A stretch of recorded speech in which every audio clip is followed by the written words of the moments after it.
What's up, YouTubers? It's your girl Shannon from EV and Chill, and we've got J3. He is chilling in the Model Y right now. And y'all, it is so windy right now. But we can't talk about the wind. We have to talk about today's video. And y'all, I know you've thought this before, but I've got a problem. What kind of problem? I can't stop buying more EVs. But for good reason, because there are a lot of really great ones coming to market right now, and some of them seem like they'd be really cool options. So I did it again. So without further ado, please help me welcome the newest member of my family.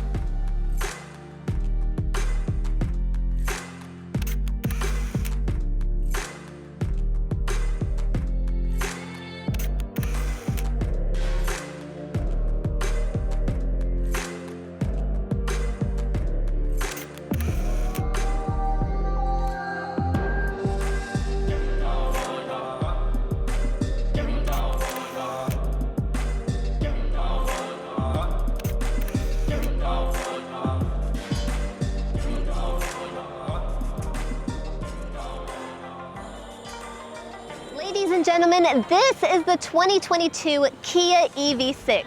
And in this video, I'll provide you information on the specs and give you my first impressions.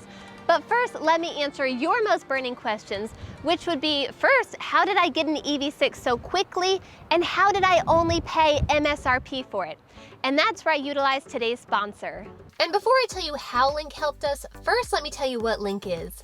Link is essentially your one-stop shop for anything and everything EV related. If you've got questions, they've got answers. And that can be anything from helping find a vehicle that's right for you, or even finding a vehicle that has the best range for your lifestyle. And this service has a monthly fee of $99. However, if you use the code listed in the description below, you get 50% off. So what you get with Link is an individualized one-on-one service with an EV expert, and that's where you'll kind of take a few quizzes. They'll get to learn more about your lifestyle and what you'll utilize your EV for. Then they'll narrow that search down into what vehicles are best suited for you, and they'll present those options to you along with a spreadsheet that'll compare all those EVs. You can compare anything as broad as like range, battery size, even down to like the minute details as far as which vehicle has Apple CarPlay and which one doesn't. So they present to you a great product to help you visualize which vehicle is best for you. Link will go even further, and they will help you find a dealership in your area that will offer you the best price. So for us, Link was able to find a dealership that not only had EV6s in stock, but they were willing to sell us our exact trim level at MSRP. Y'all, that is unheard of these days. So this was amazing. We had an awesome experience working with Williamsburg Kia. If y'all are anywhere close to the area, check them out because they were really awesome to work with. So y'all, Link knows what they're doing, so definitely check them out. So again, a big thank you to Link and Mike at Williamsburg Kia. Now, ladies and gentlemen, this is the 2022 Kia EV6. This is in the wind trim level, all-wheel drive with the tech package. And it is in a gravity blue color. It looks really dark. It almost looks black. But for us, the exterior color did not really matter that much because we've got some really cool, exciting things coming up. So you don't want to miss out on that. Hit the subscribe button right now to catch those videos. But what I love about this vehicle is the interior. Take a look here, and it is two-toned. It's kind of like this gray color with a charcoal color mixed together. Now, I have not seen a lot of EV6s spec'd out this way, so I really love this. But being that lighter color, I think it makes the inside feel open and airy, kind of like wind, which is a trim level, but also what we're feeling right now. Now, you might be asking, why did we buy this vehicle when we already have the Ioniq 5? I mean, they share the same platform, they share a lot of the same battery technology. And this is where I have to share with you that I'm eating a big piece of humble pie with a side of sorry. Now, make no mistake, the Ioniq 5 is a really great vehicle, and I'm continuing to be impressed by it every time I interact with it. However, it is a little bit on the quirky side, and our mistake was actually buying the SC trim level. We should not have bought the base trim level. We're kind of used to more creature comforts that the higher trim levels provide, so that was our mistake by buying the wrong trim. Also, since we've sold our Tesla Model 3, my husband has been driving the Ioniq 5, and again, it is a little quirky on the exterior and the interior, and that just doesn't match his suave personality.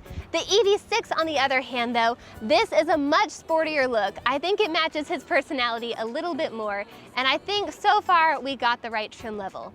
But let's talk about that sportiness, because It does have a really aerodynamic look to it, which is interesting when you think about the battery technology, because again, the vehicles share the same battery, but the EV6 is rated to go 274 miles, where the Ioniq 5 is rated to go 256 miles. Why is there that big discrepancy? I'm not an engineer, but I'm guessing maybe it has something to do with aerodynamics. Okay, but take one more look at the front here before we move to the back. It is really aggressive in the front. It looks really sporty. It has these really sharp lines down the hood. I think that looks really awesome. Now coming down the side, we see that flush door handle, which we're seeing on a lot of vehicles. It's got that sporty roofline coming back.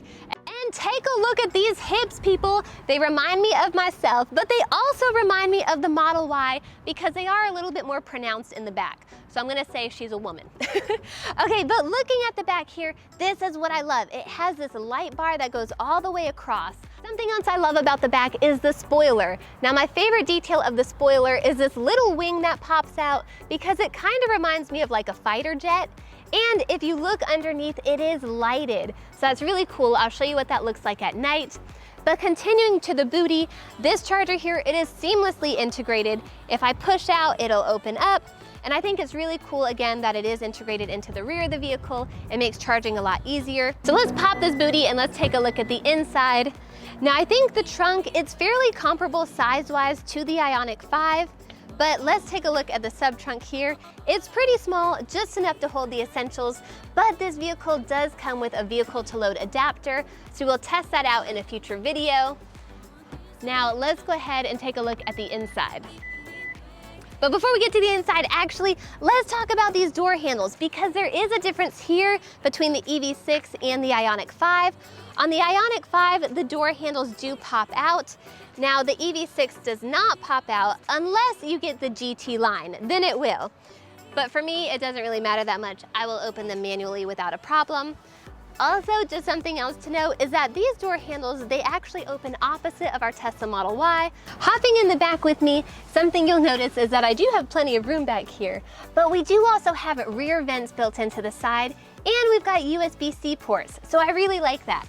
But something else I like, I'll talk about in the front, is that this vehicle has the tech package, and with that tech package, that means that we have 360-degree cameras, we have blind spot cameras, and it comes equipped with Smart Park, which is kind of similar to Tesla Summon feature.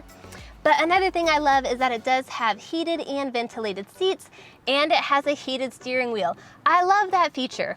And looking a little bit more, you'll notice that the front console extends out a lot more here.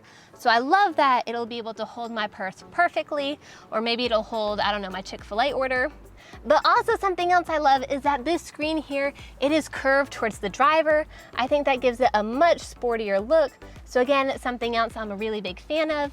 So that means right now we have our Tesla Model Y Performance, this Kia EV6, and the Hyundai Ioniq 5. But I think we're gonna be selling the Ioniq 5 pretty soon. Again, not because it's a bad vehicle, it's a really great one. For us, we just bought the wrong trim level, therefore that's why we bought this one. So if you have any specific questions between the two vehicles, let me know by dropping it in the comments below. I'm sure I'll have a comparison video coming out soon. And ooh, that is a loud motorcycle. Can you guys hear that? Well, that's all I've got for now. Don't forget to hit that subscribe button and drop this video a like. That's all I've got. Thanks for watching. I'll catch you next time.